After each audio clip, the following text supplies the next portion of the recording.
శ్రీగురుభ్యో నమః. హరిః ఓం. వసుదేవసుతం దేవం కంసచానూరమర్దనం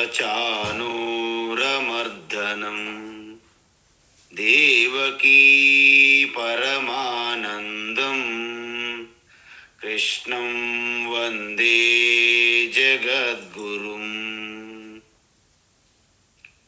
తీర్త్వా మోహార్ణవం హత్వా రాగద్వేషాదిరాక్షసాన్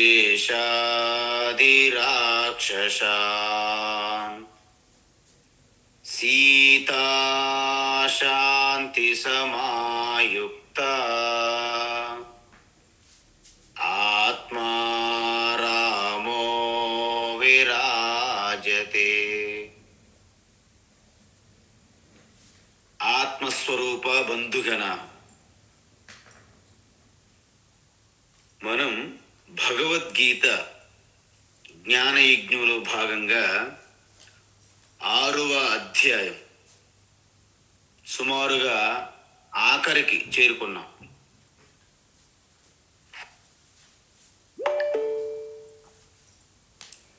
అంటే మనం ఏ తత్వాన్ని తెలుసుకున్నామో, సంశయాలు కూడా నివృత్తి చేసుకున్న తర్వాత ఆ జ్ఞానం అనేది మన మనస్సులో ఏదో ఒక మూల ఉండడమే కాదు, మన యొక్క ప్రతి వ్యావహారిక జీవితంలో కూడా అది మనకు అందుబాటులో ఉండాలి, ఉపయోగపడాలి. దానికోసం మెడిటేషన్, ధ్యానం తప్పనిసరి. ఉపనిషత్తుల్లో కూడా ఇదే చెప్పారు యాజ్ఞవల్క్య మహర్షి.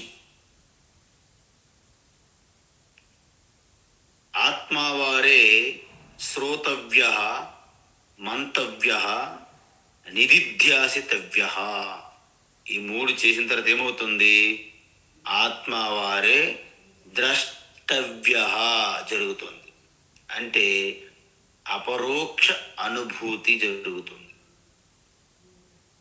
కాబట్టి ఈ ధ్యాన యోగులుగా ఉండాలంటే, మారాలంటే నిత్య నిరంతరము కూడా పాటించే వాటి యొక్క జాగ్రత్తలు ఏవైతే ఉన్నాయో వాటిని మనం చూసాం. బహిరంగ సాధనలు, ధ్యానంలో కూర్చొని సమయంలో తీసుకునే జాగ్రత్తల్ని అంతరంగిక సాధనలు చెప్పాం. ధ్యానం యొక్క స్వరూపం చెప్పాము. తరువాత ధ్యాన ఫలం కూడా చెప్పాం. అయితే ఇక్కడితో అయిపోయింది. కానీ అర్జునునికి మళ్ళీ ఒక సందేహం వచ్చింది. ఏట సందేహం? ధ్యానంలో కూర్చునేటప్పుడు మనకు సాధారణంగా కొన్ని ఆటంకాలు వస్తుంటాయి. ఇప్పుడు కూర్చుని వెంటనే మన శరీరము స్థిరంగా కదలకుండా ఉంచవలను అన్నాననుకోండి, వెంటనే మీకు పాదము నుండి మెడ వరకు ఎక్కడో ఒక దగ్గర ఇచ్చింగ్ స్టార్ట్ అవుతుంది, దురద. అంతవరకు లేదు అది, ఆ దురద లేదు. కానీ శరీరం కదలకుండా ఉండవలను అని నేను ఇలా అనేసరికి మీకు దురద బయటకు వస్తుంది. నేనున్నాను, మర్చిపోవద్దు అని. అయితే దాన్ని మనం వెంటనే ఇక దురద కోసం, మన పరిష్కారం కోసం వెతకూడదు. జస్ట్ ఇగ్నోర్ చేసేయాలి, దాన్ని పట్టించుకోకూడదు. ఆరంభంలో మీకు కొంచెం కష్టం అనిపించినప్పటికీ కాసేపు మీరు దాన్ని ఓపికతో సహిస్తే అది కామ్ అయిపోతుంది. అదేవిధంగా మన కంఫర్ట్స్, శరీరం కావాల్సిన కంఫర్ట్స్, మనస్సులో ఒక వ్యక్తి, ఒక ఆలోచన, ఒక వస్తువు గుర్తు వచ్చిన వెంటనే దానికి సంబంధించినటువంటి చిట్టా మొత్తం వచ్చేస్తుంది. అది అలా బాగుంది, ఇది బాగోలేదు, పని చేస్తుంది, పని చేయదు, అది కొంటే బాగుండు, ఇది అమ్మేస్తే బాగుండు, లేకపోతే వాళ్ళు మంచివాళ్ళు, వాళ్ళు చెడ్డవాళ్ళు, వాళ్ళకి ఆ వ్యసనాలు ఉన్నాయి, ఆ చెడు తిరుగుబాట్లు, ఆచారం బాగోలేదు, శీలం బాగోలేదు, వ్యాపారం, ఇవి అనవసరంగా వెళ్ళిపోతుంటాం అనమాట అటువైపు మనం. సో మనం ఎప్పుడైతే వచ్చిన ప్రతి ఒక్కదానికి నిందించకుండా, పొగడకుండా, అభినందించకుండా సాక్షిగా చూస్తాము, ఆ వచ్చిన ఆలోచనన్నీ కూడా అలాగా ప్రవాహం తగ్గిపోతాయి. అయితే సర్వసాధారణంగా వచ్చే ఆటంకాలేంటి? 4 రకాలుగా చెప్పాం. ఎప్పుడైతే నేత్రలు మూసుకుంటున్నామో ఇది నిద్ర సమయమేమో అనుకుంటుంది మనస్సు. ఎందుకు? మనస్సుకు అలవాటు లేదు ధ్యానం విషయం. అందువలన నిద్రలోకి జారిపోయే ప్రమాదం ఉంది. అది తమోగుణం ప్రభావం. నేత్రములు తెరిచి చూస్తే అనేక దృశ్యాలకు అలా పరుగులు తీస్తుంటాం మనస్సు. ఎందుకు? ఇదంతా రజోగుణ ప్రభావం. అందుకే అలవోకగా నెమ్మదిగా 2 కనురెప్పలు ఇంకా తగలకుండా చిన్న గ్యాప్లో మూసి ఉంచవలను అంటారు యాక్చువల్గా. సో ఇలా చేయడం వలన ఆ నిద్రకి కారణం ఏమిటి? ధ్యానంలో నిద్ర వలన అంటే మీరు పూర్తిగా నిద్రపోకుండా ఉండవచ్చును, లేదా అతిగా తిని ఉండవచ్చును. రాత్రి మనకి ధ్యానంకు అనుకూలం లేనటువంటి ఆహారాన్ని భుజించినట్లయితే లేట్ నైట్ అయినా కానీ అతిగా తిన్నా కూడా మీరు ధ్యానం చేయలేరు. అదేవిధంగా మనం తినేటువంటి ఆహారం ఏదైతే జీర్ణం సరిగా అవదో అజీర్ణం వలన మనం ధ్యానం చేయలేము. అందువలన వీటితో పాటు మనము పూర్తిగా ఈ 3 పాటించాం. కానీ ఈ పాటించిన వెంటనే సరిపోదు. ఏం చెప్పాము? ఆ 3 పాటించిన తర్వాత కూడా మీకు ఒక రకమైనటువంటి అభ్యాసం కావాలి మనసుకి. ఎందుకు? మనసుకి తెలియదు. నీ ధ్యానం చేస్తున్న సమయము అని మనసుకి మీరు అభ్యాసం చేయాలి. ఎలాగైతే మన ఆవుకి కానీ మనకు కానీ డైనింగ్ టేబుల్కి వెళ్ళినటువంటి కొన్ని టైమింగ్స్, ఓ గంట, ఓ బెల్లు, ఒక సిగ్నల్, ఏవైనా సరే హారతి ఇచ్చేటప్పుడు మంత్రం మనం చదివామనుకోండి, మన మనసు ఏమనుకుంటుంది? ఓ ఇది ఆరతి సమయం అని మనసు తెలుస్తుంది. అంటే మనసుకి ఆ విధంగా మనము అభ్యాసం చేశాము. అదేవిధంగా ప్రతిరోజు కూడాను కళ్ళు మూసుకుని అలాగ నిద్రపోయేటప్పుడు ఏంటి? ఇంకేం ఆలోచనలు ఉండవు. అన్నీ విడిచిపెట్టి మనసుకు తెలుస్తుంది, ఓ ఇది నిద్రపోతున్న సమయం. మనసు అంగీకరిస్తుంది. అదేవిధంగా నేను ఇప్పుడు ధ్యానం చేస్తున్నాను అని మీరు ఒక సిగ్నల్ ఇస్తుండాలి మనసుకి ఆరంభంలో. సో రోజు అదే సమయంలో అదే ప్రదేశంలో మీరు మొట్టమొదటిసారి ఎంచుకోవాలి అలాగా. అందువలన మనసు అలాగా అభ్యాసం అవుతుంది అన్నమాట. అయితే తరువాత ఏంటి? చంచలత్వం. మనస్సు పరుగులు తీస్తుంది. ఎలాగా? అప్పుడే వచ్చిన ఒక పెంకి గుర్రం లాంటిది అనమాట మనస్సు. అత్యంత ఉత్సాహంతో ఎనర్జీగా మనసు లాగేస్తుంది అటు ఇటు అటు ఇటు. అందువలన అర్జునుడు ఎంత ఏకాగ్రతతో విని గీత మొత్తం విన్నప్పటికీ ఆయనకి పూర్తిగా గ్రహించగలిగారు. కానీ ధారణ చేసి మళ్ళీ అవసరమైనప్పుడు దాన్ని రీకలెక్ట్ చేసుకోలేకపోతే దానికి కారణం ఏమై ఉంటుంది? మనశ్చంచలత్వ ప్రభావము. అదొకటి. రెండోది. మూడోది కషాయం అని చెప్పాను. అవి దాక్కుని ఉంటాయి మనలో. ఆ కోపము, తాపము, అసూయ, జలసి ఇవన్నీ కూడా బయట వ్యక్తం అవ్వడానికి టైం ఉండదు బయట పగలపూట. సో అవి ఎప్పుడైతే ధ్యానం అంటాం అవి పైకి వస్తాయి అన్నమాట. అదేవిధంగా రసాస్వాదనం అని చెప్పాను. ధ్యానంలో మనస్సు శాంతమవుతుంది, మీకు సుఖ అనుభూతి వస్తుంది. కానీ అది కేవలము, అది కూడా ఒక తాత్కాలికమని అనుకుంటూ వివేకముతో మనము పరిశీలించాలి. ఎందుకు? కేవలం మనస్సు శాంతం అవడం వలన వచ్చే సుఖం కాకుండా నా ఆత్మస్వరూపమే సుఖస్వరూపము అని ఆత్మానందానికి మీరు మమేకం అవ్వాలి. సో ఈ విధంగా చూసుకుంటే అర్జున సమస్య ఏంటి? మనస్సు చంచలత్వం అని ఇక్కడ చెప్పారు. ఏం చెప్పారు ఆయన అంటే, నాకు ఈ మనస్సుని కంట్రోల్ చేయడం.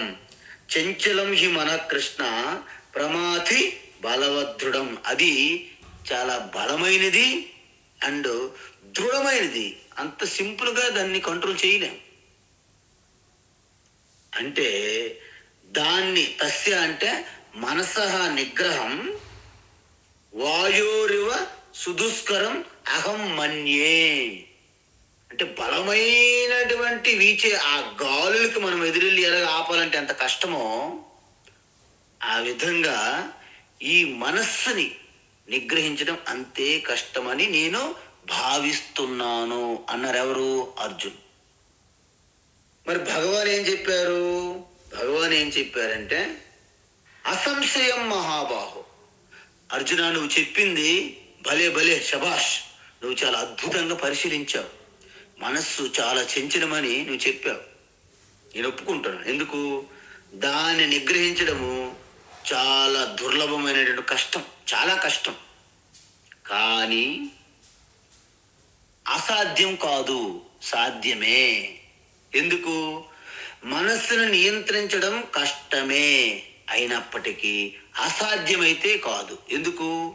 ఎందుకంటే అభ్యాసం చేస్తూ, అంటే వివేక జ్ఞానము ద్వారా, వివేకముతో పదే పదే మీ యొక్క ఆ వివేక జ్ఞానం దానికి చెప్తుండాలి మనసుకి. అంటే ఏమిటి? ఏది సత్యము, ఏది అసత్యము, ఏది నిత్యము స్థాయి, ఏది తాత్కాలికం, ఈ రెండిటి మధ్య ఆ భేదము మనసుకు చూపెడుతుండాలి మనం పదే పదే. ఇప్పుడు మీరు చూడండి, మనము ఒక్కొక్కసారి క్రికెట్ మ్యాచ్ కానీ అనేక క్రికెట్ మ్యాచ్లు కానీ అనేక ఉత్సవాల్లో మన దృష్టి మనసు అలాగా లీనమైపోతుంది. ఎందుకంటే మనకి ఏకాగ్రత లేదు. అంటే మనసుకి ఏకాగ్రత శక్తి లేదని కాదు అక్కడ. అంటే మనం దేని మీదైతే దృష్టి పెడుతున్నామో దాని మీద పూర్తి ఇష్టం ఉండాలి మనకి. ఫస్ట్ ఆఫ్ ఆల్ ఇష్టం ఉండి దాని మీద ప్రేమ అంటే మక్కువ కలిగి ఉంటేనే మనసు దానిలో లీనమైపోతుంది. ఒక్కొక్కసారి కొంతమందికి ఒక సినిమా మీద ఇష్టమైంది అనుకోండి, పూర్తిగా మనసు అలాగా లగ్నం చెంది లీనమైపోయి సమాధిలోకి వెళ్ళిపోతారనమాట. అంటే పక్కన ఏమి జరుగుతుందో, నేను ఎక్కడున్నానో, నేను ఎవరిని మర్చిపోతారు. కొంతమందికి క్రికెట్ మ్యాచ్ ఇష్టం ఉంటుంది. అందులో ఆఖరి ఓవరు 6 రన్లు కొడితే విజయం. అందులో ఫైనల్ మ్యాచ్ పాకిస్తాన్కి భారత్కి. ఆ సమయంలో మీరు ఇంక ప్రపంచం, సృష్టి, స్థితి, లయ, దేవుడు, జగత్తు, జీవుడు, భక్తి, బంధము, మోక్షం ఏమి లేవు. అంత ఒక్కటే పాలు ఓవరు. అంటే మనకి ఆ శక్తి ఉన్నది. కానీ మనకి ఎప్పుడైతే ఇష్టము, మక్కువ కలుగుతుందో మనసు మీకు దాంట్లో లయమైపోతుంది. అంటే ఇక్కడ ప్రాబ్లం ఏమిటి? మనము ఈ భగవద్గీత, ఈ శ్రవణం ఏదైతే చేస్తున్నామో, ఈ తత్వచింతన ఏదైతే చేస్తున్నామో దాని యొక్క గొప్పతనం, దాని నుంచి వచ్చినటువంటి ఆనందం, ఆ శాంతి, దాని యొక్క స్పష్టత మనస్సుకు మీరు తెలియజేయగలగాలి. అలా తెలియచేయకపోతే మనస్సు మీకు బయటికి లాగేస్తుంది. ఎందుకు? బయట ఏదో గొప్పది ఉన్నదనే భ్రమ, బయట నుండి ఏదో సుఖం వస్తుందనే భ్రమ లాగేస్తుంది అనమాట. అందుకే మనం అంటారు, మన జనరల్గా మనకి ఎలాగ ఉంటుందంటే అలవాటు, మన ఇంట్లో ఎంత మంచిగా అమ్మ వండినా పక్క ఇంటి వాళ్ళు బాగుంటుందనే భ్రమ ఉంటుంది మనకి. ప్రతి ఒక్కటి, ఇది వస్తువులు కానీ వ్యక్తులు కానీ అలాగే ఉంటాయి. ఎందుకు? దూరపు కొండలు నున్నగా ఉన్నట్లు కనిపిస్తాయి. అందువలన మనసుకి స్పష్టత మీరు ఇవ్వాలి. దీన్నే అభ్యాసము అంటారు. అభ్యాసం అంటే ఏంటి? పదే పదే పదే పదే మనస్సుకి బయట ఉన్నదంతా క్షణికము, తాత్కాలికము, అనిత్యము, జూట, ఈ విషయము మనసుకి పదే పదే చెప్తే అప్పుడు మీ చిదానంద రూప ఆ తత్వములో అనంతమైనటువంటి ప్రేమ ఉన్నది. కాసేపు మనస్సులో జరుగుతున్న ఆలోచనలు పరికించి చూడండి, శాంతి పొందుతుంది మనస్సు. ఒక్కసారి శాంతం పొందినప్పుడు అలాగ మనసు హృదయంలో సెటిల్ అవుతుంది. మీకు తెలియకుండా హృదయస్థం నుండి ఆనందం అలాగ ప్రకటమవుతుంది. మీ ముఖం పైన, మీ పెదవుల పైన ఆనందం విరాజిల్లుతుంది, రాజమానం, మీకు తెలియకుండే.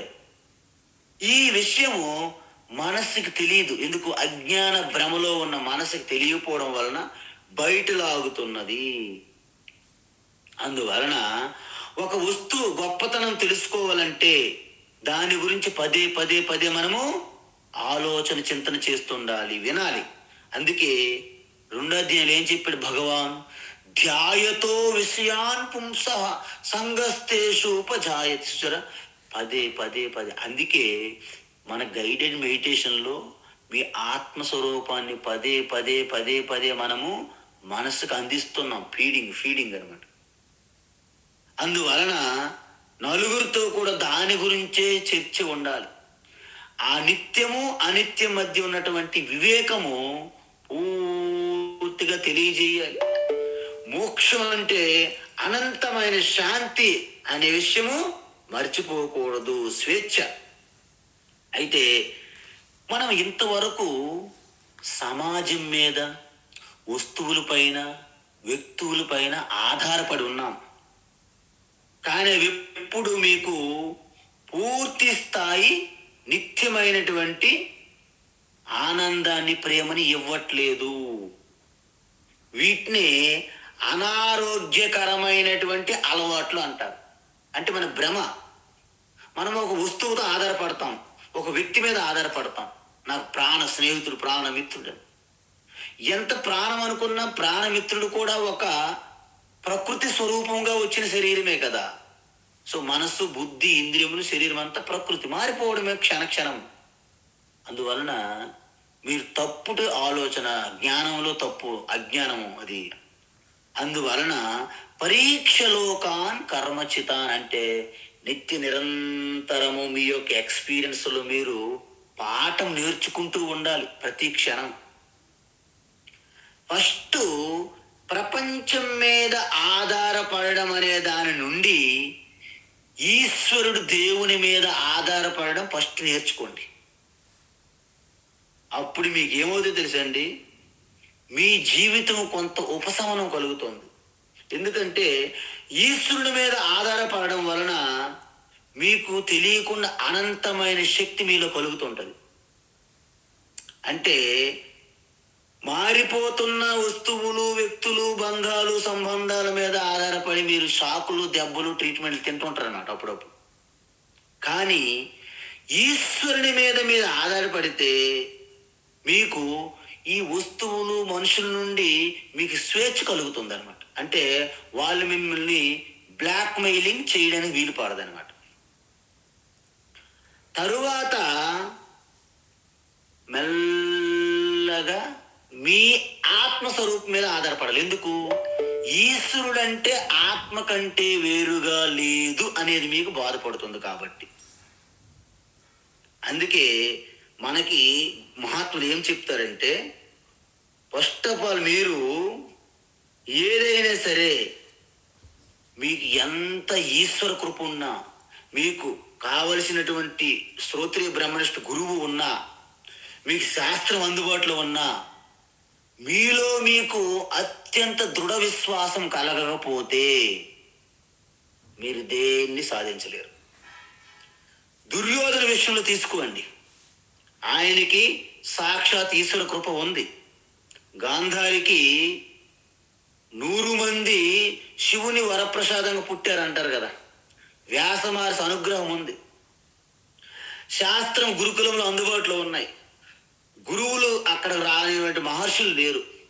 కానీ తన స్వయం ధర్మ మార్గం యందు, ఈ జ్ఞానం యందు ఆయనకి నిష్ఠ విశ్వాసం లేదు. కాబట్టి ఆయన పతనమయ్యారు. అందువలన ఒక్కసారి బయట ప్రపంచం మీద ఆధారపడుతుంటాం. మీకు దుఃఖం కలిగినప్పుడు ఒక్కసారి పరిస్థితిని మనము పరిశీలించండి, మీకు అర్థమైపోతుంది. ఎందుకు నేను జగత్తు మీద ఎందుకు ఆధారపడకూడదో మీకు స్పష్టత వచ్చేస్తుంది. ఎందుకంటే అది తాత్కాలికము. ఒక తాత్కాలికము క్షణికమైన వస్తువులు మనుషుల మీద ఆధారపడితే నిత్యమైనటువంటి ప్రయోజనం మీకు ఎలా వస్తుందండి? చిన్న లాజిక్. అందువలన శాశ్వతము కాని వస్తువు మీద ఆధారపడి నాకు శాశ్వతమైనటువంటి భద్రత కావాలి అంటారు మన వాళ్ళు. అసలు ఎల్ఐసి ఇన్సూరెన్స్ కంపెనీకే ఇన్సూరెన్స్ లేదు. భూకంపం అదే ప్లేస్లో వచ్చింది అనుకోండి, ఆ బిల్డింగ్ అవుట్. మీరు రేపు వెళ్ళి చూస్తే కోటిలో అది ఉండదు. అంతే. అంటే ఇన్సూరెన్స్ ఇచ్చిన వాళ్ళకే ఇన్సూరెన్స్ లేకపోతే దాని మీద మీరు ఇన్సూరెన్స్కి ఆధారపడి ఉన్నారు. అంటే ఇప్పుడు ఎలాంటి పరిస్థితి అంటే, మీరు ఆ నీటి ప్రవాహంలో కొట్టుకుపోతున్నారు. అయితే ఒకడు ఏమనుకున్నారంటే, ఒకరు ఏమన్నారంటే, అమ్మయ్యా ఇక్కడ గడ్డిపోస ఉన్నది, దాన్ని పట్టేస్తా అని ఇలా పట్టాడు వెళ్ళి. ఆ వేగము గడ్డిపోస ఆపుతుందండి మిమ్మల్ని?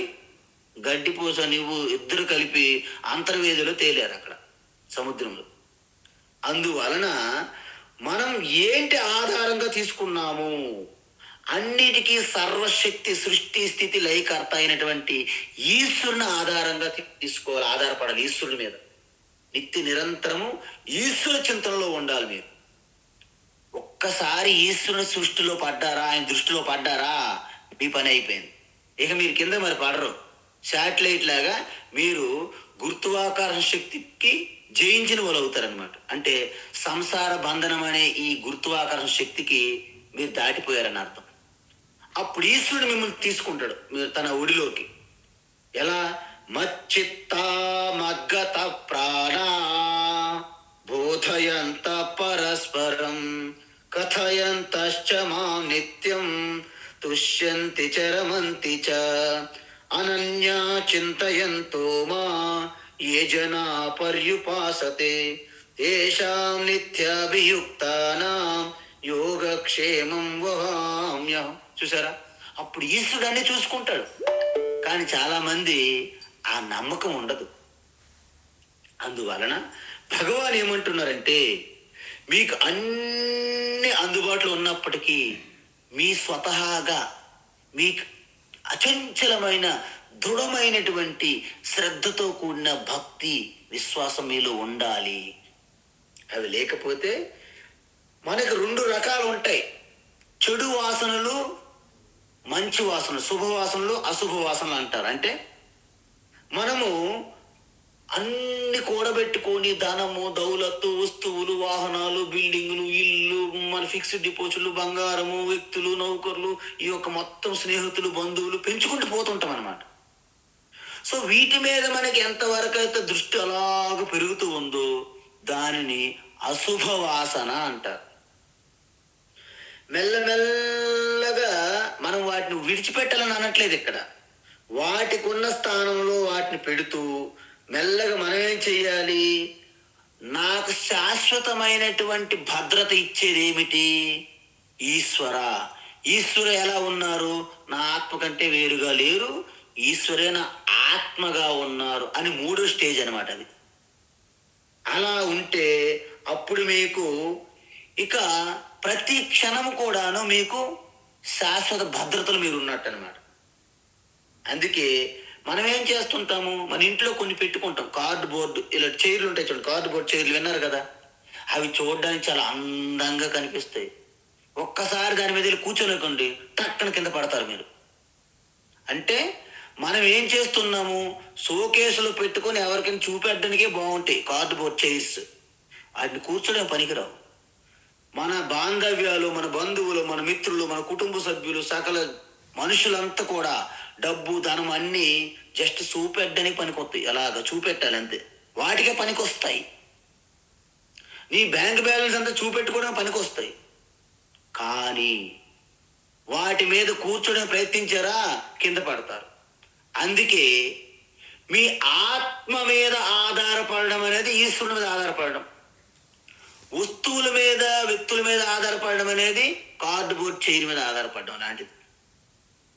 ఈ విషయం మనం పదే పదే పదే అభ్యాసం చేస్తే అప్పుడు మీకు ఈ అజ్ఞాన భ్రమతో కూడినటువంటి అలవాట్లు పోయి వాటి స్థానంలో ఒక వివేకముతో కూడినటువంటి జ్ఞానంతో కలిగినటువంటి కొత్త అలవాట్లు వస్తాయి. అంటే ఏంటి?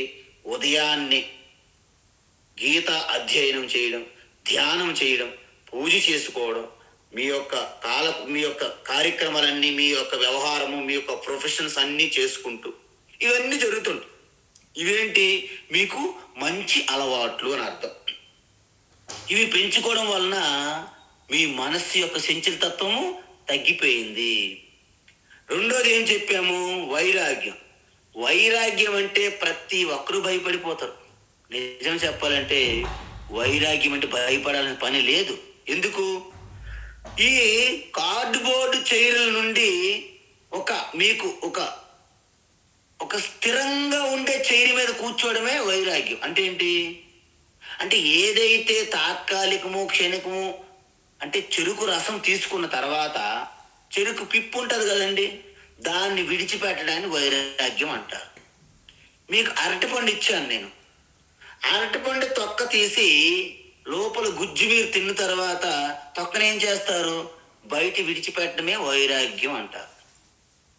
అందువలన మీకు బలమైనటువంటి, మీకు భద్రత, శాంతి, ఆనందం ఇచ్చే అలవాట్లు పెంపొందించుకొని పరాధీనత కలిగించే క్షణికమైన, తాత్కాలికమైన వాటిపై ఆధారపడుతున్నామనే ఆలోచన విడిచిపెట్టడమే వైరాగ్యము అంటారు. దానికి మంచి పేరు. అందువలన బలహీనమైనటువంటి కార్డు బోర్డు లాంటివి, బలహీనమైనటువంటి పనికిరానిటువంటి అరటి తొక్క లాంటివి, బలహీనమైనటువంటి క్షణికమైనటువంటి గడ్డిపూస లాంటి సంబంధాలని విడిచిపెట్టి బలమైన ఈశ్వరతో అనుసంధానం అవడమే వైరాగ్యము అంటారు. అప్పుడేమవుతుంది? శాస్త్రం మీద మీకు గౌరవం పెరుగుతుంది, ఈశ్వరుని మీద గౌరవం పెరుగుతుంది, మీ తపస్సు మీద గౌరవం పెరుగుతుంది. ఇవన్నీ కూడా మీకు శాశ్వతమైనటువంటి ఆనందాన్ని ఇస్తాయి. ఎందుకు? మీ స్వరూపాన్ని తెలియజేస్తే, చూపెడతాయి అర్థములు. ఈ విధంగా చేయడం వలన, అంటే వివేక జ్ఞానము, వైరాగ్యం వలన మీకు పూర్తిగా మనస్సుని ప్రపంచము నుండి ఈశ్వరుని మీదకి లేదా ఆత్మ యందుకు మీకు తీసుకెళ్తాయి. ఇవన్నీ ధ్యానం ద్వారా సాధ్యమవుతుంది అన్నారు. అయితే భగవాను మరి కొంచెం పెంచుతున్నారు, మరొకసారి చిన్నది. ఏంటది? అసంయతాత్మనా యోగః, అసంయతాత్మనా యోగః, అసంశయాత్మనా యోగః.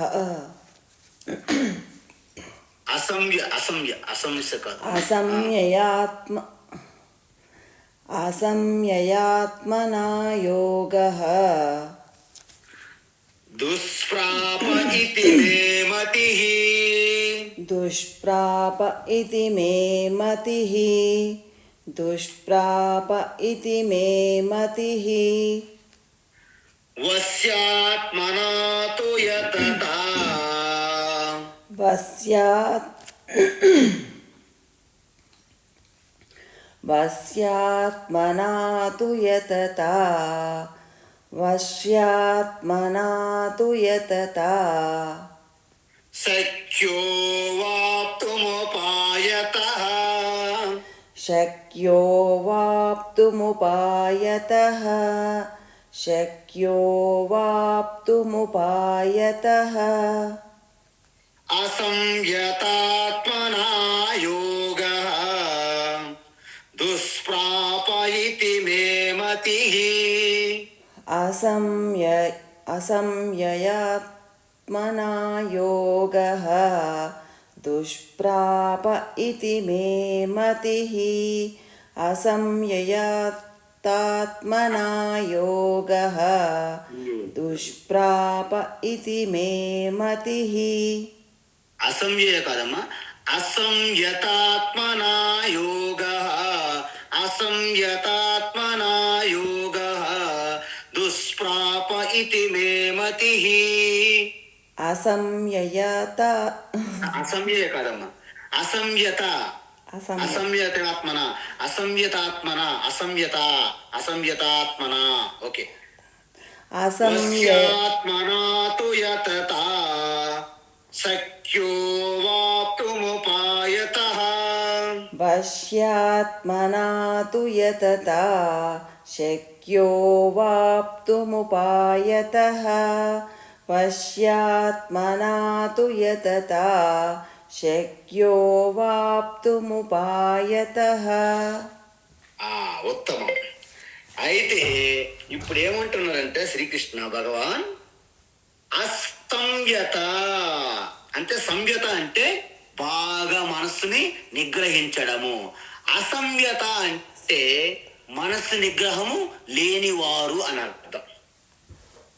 అసంయత ఆత్మన, అసంయత ఆత్మన అంటే ఎవరైతే మనోనిగ్రహం లేనివారై ఉన్నారో వాళ్ళకి ఈ ధ్యాన యోగము దుష్ప్రాప అంటే అసలు దుర్లభం.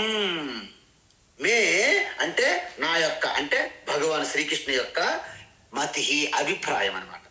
వారి యొక్క అభిప్రాయం ఏం చెప్తున్నారంటే ఇక్కడ, హే అర్జున నా అభిప్రాయం చెప్తాను విను. ఏంటంటే ఎవరైతే చక్కగా బాగా అభ్యాసము వైరాగ్యము ఈ రెండింటి ద్వారా మనస్సుని నియంత్రించలేరో, నిగ్రహించకుండా వదిలేస్తున్నారో, మనసుని విచ్చలవిడిగా తిరిగేవారు ఎవరైనా సరే వారిని మనము చాలా తక్కువగా చూస్తాం. ఎందుకు? ఆచారం లేని, శీలము లేని, నా శాస్త్రం ఉండదు, నా ఆచారం ఉండదు, నా శీలం ఉండదు, వాళ్ళు వ్యర్థము. ఎందుకు? జీవితానికి అర్థం లేనప్పుడు వ్యర్థము అంటారన్నమాట. అందువలన అసంయత ఆత్మన యోగ ధ్యాన యోగము దుష్ప్రాపం అంటే ప్రాప్యత కాదు వాళ్ళకి. ఇది ఏంటి? ఇది ఈ విధమని ఇదని మే నా యొక్క మతి, నా యొక్క అభిప్రాయం. ఎవరి అభిప్రాయము? భగవాన్ శ్రీకృష్ణ యొక్క అభిప్రాయం. మరి దానికి ఆపోజిట్ ఏంటి? సంయత ఆత్మన. సంయత ఆత్మనికి ఏమంటారు? వశ్యాత్మన అంటారు. అంటే ఎవరైతే చక్కగా మనసును నచ్చజెప్పి వివేకముతో ప్రాక్టీస్ అభ్యాసం చేసి చెడు అలవాట్లు విడిచిపెట్టి మంచి అలవాట్లను పెంపొందించుకొని వృద్ధి చేసుకుంటూ ఈ యొక్క తపస్సులో, ఈ భక్తి మార్గములో, ఈ అధ్యయనములో ఎవరైతే ముందుకు వస్తారో, యతత ఎవరైతే బాగా ప్రయత్నించి ఈ మనో నిగ్రహాన్ని సాధిస్తారో వాళ్ళకి శక్య సాధ్యమే. ఏంటి? ఆ యొక్క ధ్యాన యోగం పొందడం అనేది సాధ్యమే. ఎటువంటి? ఎలాగా? ఉపాయత అంటే ఒక మంచి ఉపాయం, మంచి వివేకము వైరాగ్యము ఈ రెండింటి ద్వారా అనే ఉపాయముతో నిరంతరము ప్రయత్నించి మనస్సును నిగ్రహించిన వాళ్ళకి శక్య సాధ్యమే. ఏంటి సాధ్యము? ధ్యాన యోగం సాధ్యం. అయితే భగవాన్ ఇలా పైన చెప్పారు, వారి ఉద్దేశం ఏమిటి, భగవాన్ శ్రీకృష్ణ ఉద్దేశం ఏమిటి? ఇప్పుడు చిన్న ఉదాహరణ చూస్తాం, మీరు చాలా చక్కగా వినాలి. కథ అనుకోండి, దృష్టాంతం. ఒక అతను గుర్రం మీద స్వారీ చేయాలని ఒక ఇష్టం. మీకు చెప్పాను కదా, మనస్సు లీనమైపోవాలన్నా లయమవ్వాలన్నా మనసు పూర్తిగా ఇష్టం కలగాలి. దాని యొక్క ప్రయారిటీ తెలియాలి, దాని పర్పస్ తెలియాలి. అప్పుడు మనస్సు అలాగా లయమైపోతుంది. చిన్నపిల్లప్పుడు మేము తూనీగలు అంటారు, తూనీగలు చిన్నపిల్ల, అవి ఎక్కడికి వెళ్ళినా వెంటాడి అలాగ దృష్టి, ఎవరు అన్నం పిలుస్తున్నా ఆకలి లేదు, దప్పిక లేదు, ఏముండవు. అలాగా తూరేగలు అలాగెళ్ళి మెల్లగా చీమలాగెళ్ళి అది పట్టేసేవాళ్ళం. పట్టి దానికి దారం కట్టి ఎలా తిప్పేవాళ్ళం. చూసారా? అదే చిన్నపిల్లలు అలా ఉంటారు. అక్కడ చిన్న చీమలు వెళ్తుంటే దానికి అలాగ ఫాలో అయ్యి వెళ్ళిపోతారనమాట.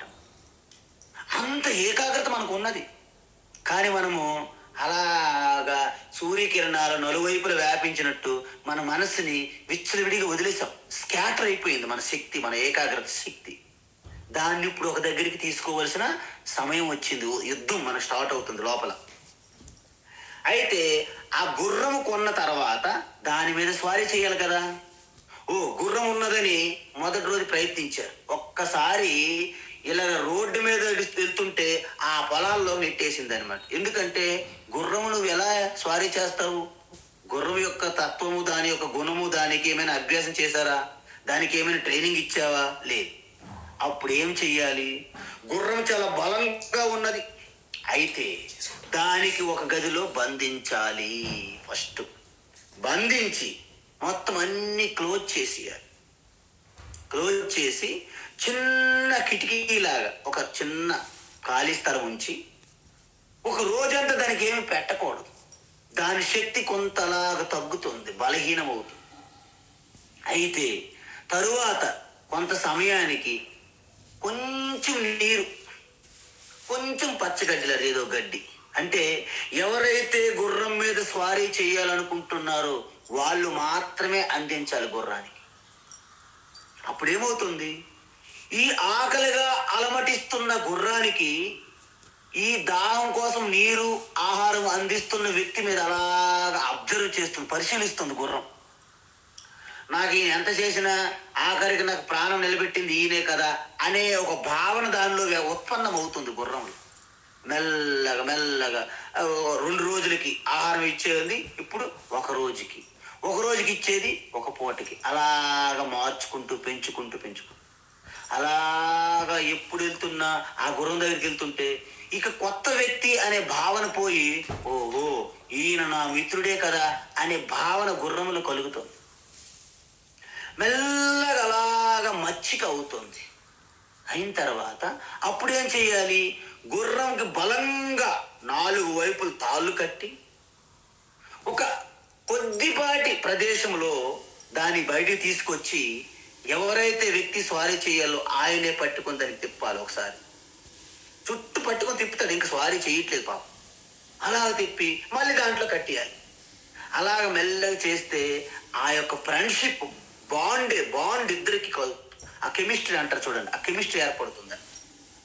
అలాగ అయిన తర్వాత మరొకసారి ఒక కొద్ది ప్రదేశం పెంచుకుంటూ అక్కడ 4 బలమైనటువంటి 4 తాళ్ళు 4 వైపు పట్టుకొని ఈయన గుర్రం మీద ఎక్కించాలి స్వారీ చేయడానికి.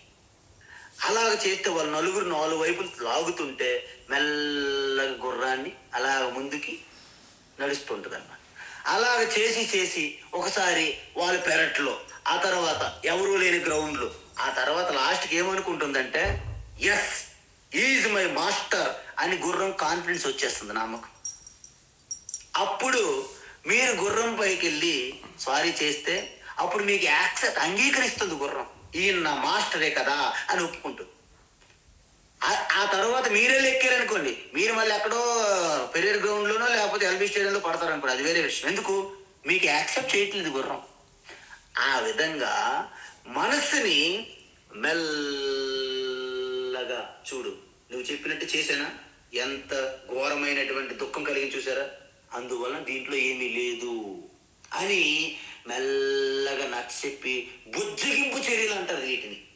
మన మనసుతో మనం బుజ్జగింపు చర్యలు చేయాలి. ట్రూస్ అంటే ట్రూస్ టాక్స్, పీస్ టాక్స్ అంటారు చూడండి.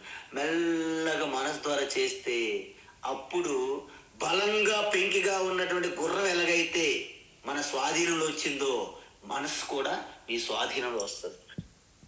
అందువలన భగవాన్ శ్రీకృష్ణ ఏమంటున్నారంటే అసంయత ఆత్మన యోగ ధ్యాన యోగం అనేది దుష్ప్రాప దుర్లభం.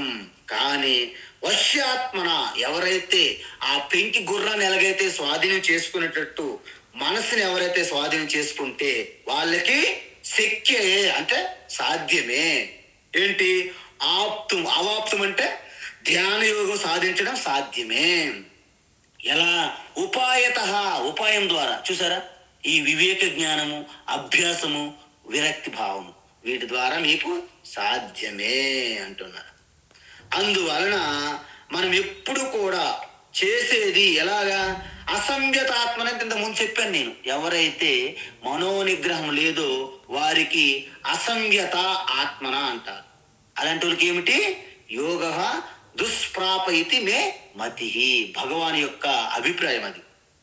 అందువలన మీరు చూడండి, మొదటిసారి అయినా ఎప్పుడు సరే తల్లి బిడ్డ, చంటి బిడ్డ, పసిపాప, అప్పుడే పసికందు పుట్టినటువంటి ఆ వారం, 10 రోజులు, నెల, 2 నెలలు, 3 నెలలు, 4 నెలలు, 6 నెలల వరకు తల్లి ఎక్కడ ఉన్న ఏ పనిలో నిమగ్నమైనా ఒక కంట, ఒక చింతనంతా బిడ్డ మీద ఉంటుంది.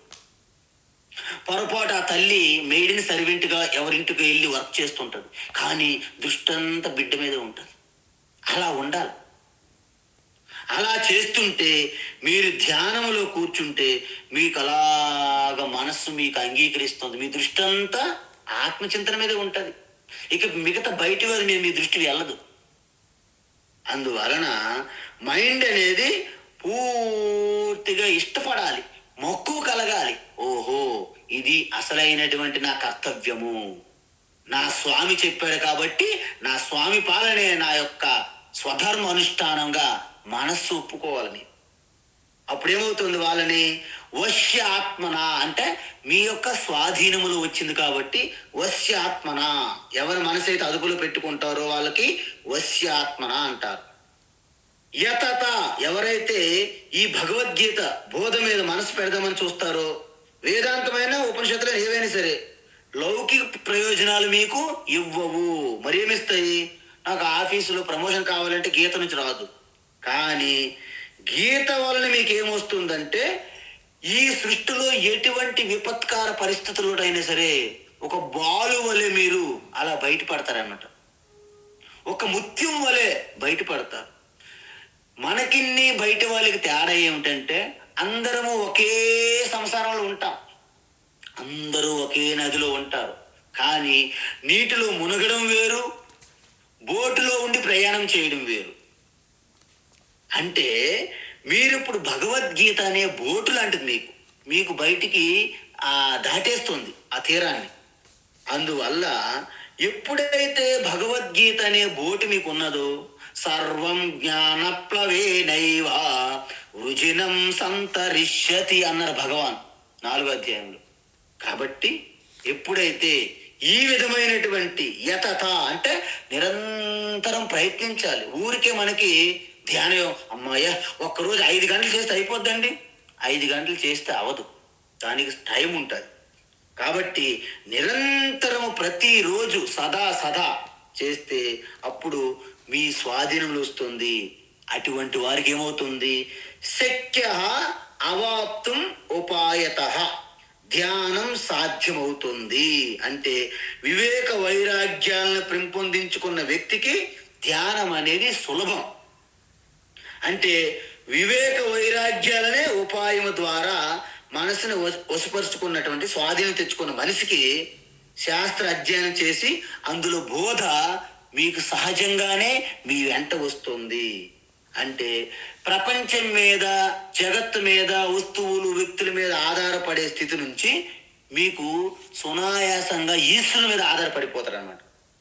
అప్పుడు ఈశ్వరుడు అంటే బయట లేడు, ఈశ్వరుడు ఆత్మస్వరూపమే కదా అనే జ్ఞానం గీత ద్వారా మీకు వస్తుంది. అంటే మీ ఆత్మ మీద ఆఖరికి ఆధారపడతారన్నమాట. అందువలన చూడండి, ఇప్పుడు మన అందరికీ తెలుసు గవర్నమెంట్ ఇచ్చినటువంటి కార్పొరేషన్ నీరు మీద ఎంతమంది ఆధారపడతారు మీరు చెప్పండి. ప్రతి ఒక్కరు బోర్లు వేసుకున్నారు, ప్రతి ఒక్కరు మోటార్లు ఉన్నాయి. అంటే ఎందుకు వేసుకున్నారు మీరు అంటే గవర్నమెంట్ వాటర్ వస్తుంది, కానీ దాని మీద మీకు పూర్తిగా ఆ విశ్వాసం శ్రద్ధ లేదు. మరి దేని మీద ఆధారపడ్డారు? మీ బోర్ పైన ఆధారపడతారు.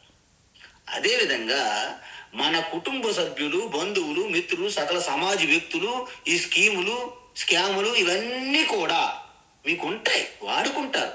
కానీ మీకు అసలైన భరోసా ఏమిటి?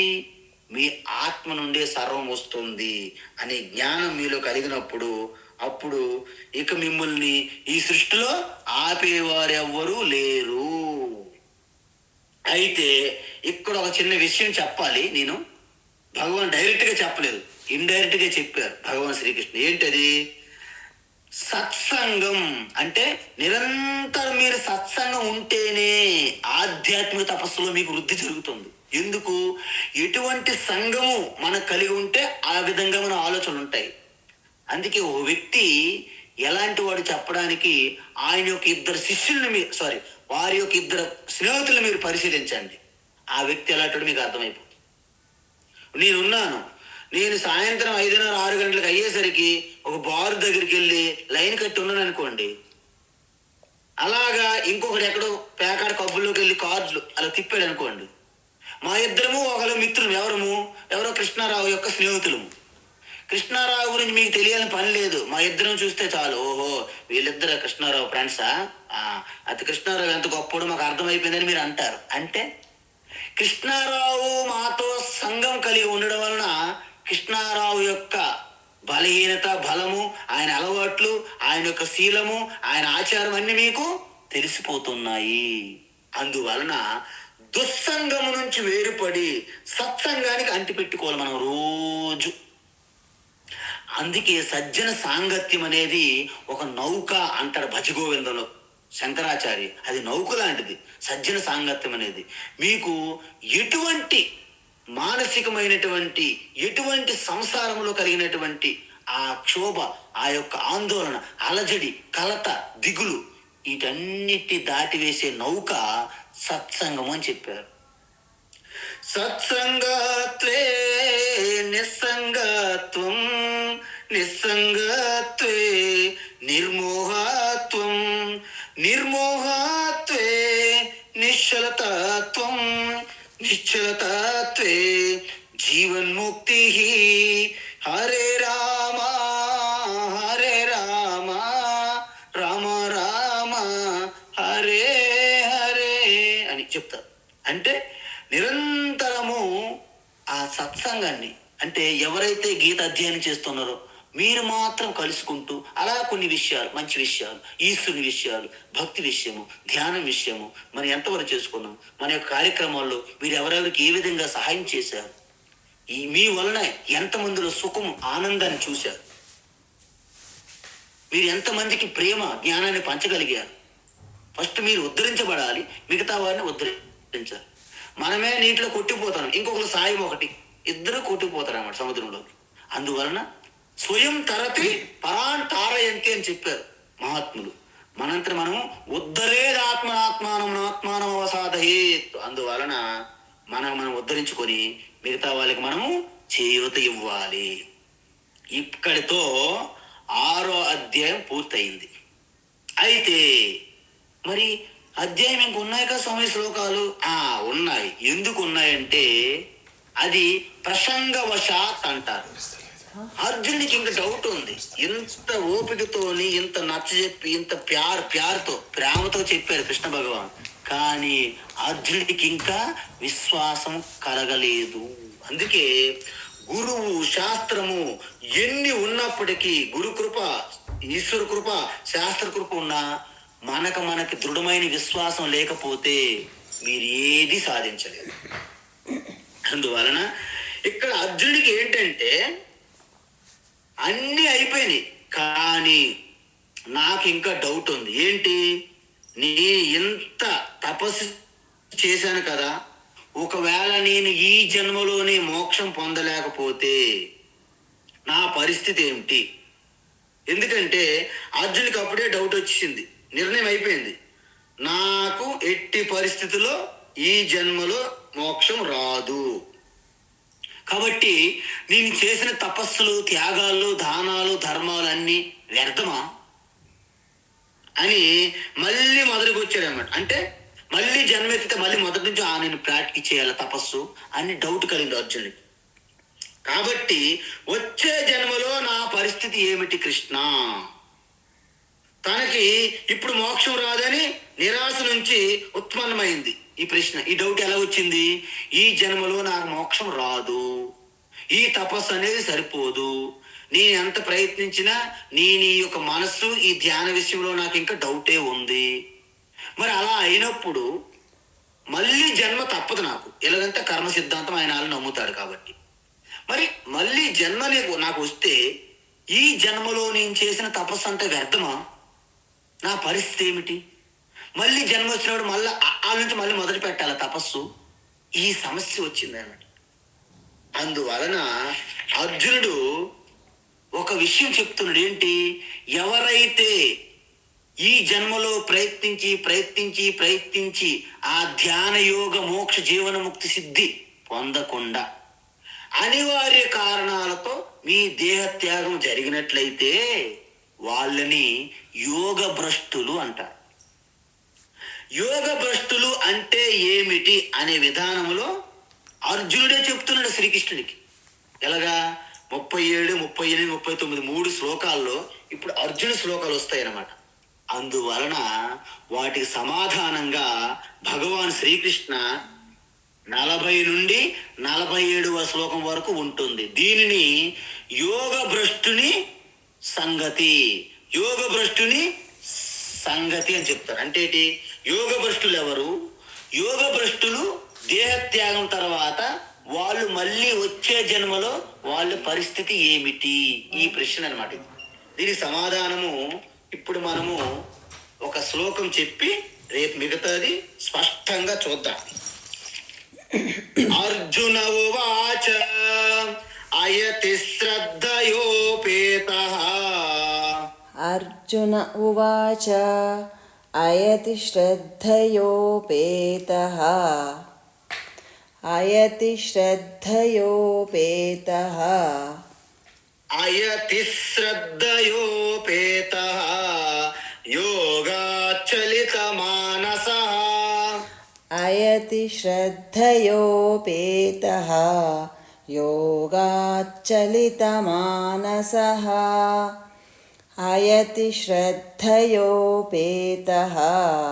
యోగాచలిత మానసః. అప్రాప్య యోగ సంసిద్ధిం. అప్రాప్య యోగ సంసిద్ధిం. అప్రాప్య యోగ సంసిద్ధిం. కాం గతిం కృష్ణ గచ్చతి.